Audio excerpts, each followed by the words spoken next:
ભુજ સ્વામિનારાયણ મંદિર ખાતે સર્વે પ્રિયજનોના મૃત્યુર્થે તથા ગૌ માતાના લાભાર્થે શ્રીમદ ભાગવત સપ્તાહ પારાયણ એવં નારાયણ યજ્ઞનું આયોજન કરાયું છે, જેમાં 401 પોથી મૂકવામાં આવી છે। 19 માર્ચથી શરૂ થયેલ કથાની પૂર્ણાહુતિ 25 માર્ચના થશે। પ્રસાદી મંદિરથી નીકળેલી પોથી યાત્રામાં સંતો મહંતો ઉપસ્થિત રહ્યા હતા। પિતૃઓના સ્મરણાર્થે સ્વામિનારાયણ મંદિર ભુજના વિશાળ પટાંગણમાં 18 પુરાણો પૈકી ભક્તિ પોષક પરમ પવિત્ર શ્રીમદ ભાગવત ગ્રંથ સપ્તાહ પારાયણ એવં નારાયણ યજ્ઞનું ભક્તિભાવ સાથે ભવ્યાતિ ભવ્ય આયોજન કરવામાં આવ્યું છે। મહંત સ્વામી ધર્મનંદન દાસજી આદિ વડીલ સંતો તથા યજમાનોના હસ્તે દીપ પ્રાગટ્ય કરાયું હતું। સમૂહ શ્રીમદ ભાગવત સપ્તાહ પારાયણમાં વિવિધ પ્રસંગોની ઉજવણી કરવામાં આવી રહી છે। શાસ્ત્રી સ્વામી ભક્ત વત્સલજી દાસજીએ ભગવાન શ્રી કૃષ્ણની પ્રાગટ્ય લીલાના પ્રસંગને વર્ણવ્યો હતો। આ ભાગવત પારાયણ દરમિયાન હજારોની સંખ્યામાં લોકો ભુજ નૂતન સ્વામિનારાયણ મંદિર ખાતે ઉપસ્થિત રહ્યા હતા। દિવ્ય શ્રી સ્વામિનારાયણ મંદિર ભુજ આયોજિત સમૂહ ભાગવત સપ્તાહ પારાયણ એવં નારાયણ યજ્ઞ તારીખ 18 થી પ્રારંભ થયો।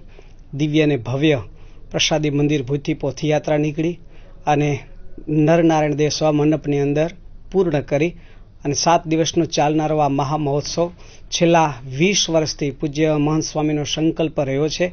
સમગ્ર ભારતમાંથી નાના મોટા સૌ કોઈ હરિભક્તો આ મહાયજ્ઞની અંદર પધારે, એના માટે આ વર્ષે પણ જે મહોત્સવના મુખ્ય યજમાન શ્રી અક્ષર નિવાસી રામબાઈ લાલજી હિરાણી અને સમગ્ર માનકુવાના બહેનો રહ્યા છે અને સાથે સાથે 401 પિતૃ પારાયણ પોથીઓ અહીંયા પવિત્ર કચ્છના ભૂદેવો વાંચન કરી રહ્યા છે। 108 સાંખ્યોગી બહેનો પણ અહીંથી સહિતા પાઠનું વાંચન કરી રહ્યા છે અને આ દરમિયાન અનેક ઉત્સવ ઉજવવામાં આવ્યા છે। ગઈકાલે શ્રી કૃષ્ણ જન્મોત્સવ ખૂબ ધામધૂમથી નરનારાયણ દેવના દિવ્ય પટાંગણની અંદર જેમના યજમાન પદે અમારા પરમ ભક્ત ગોપાલભાઈનો સમગ્ર પરિવાર હતો, એમના 3 સુપુત્રો રામજીભાઈ ગોપાલ દબાશિયા અને શાંતિલાલભાઈ ગોપાલ દબાશિયા અને લાલજીભાઈ ગોપાલ દબાશિયા અને ખૂબ ધામધૂમથી નંદ અને યશોદા બનવાનો એમને સૌભાગ્ય પ્રાપ્ત થયો હતો, જેમાં મહંત સ્વામી પણ ખૂબ રૂડા આશીર્વાદ પાઠવ્યા, પૂજ્ય ઉપમહંત સ્વામી પણ ખૂબ રૂડા આશીર્વાદ પાઠવ્યા,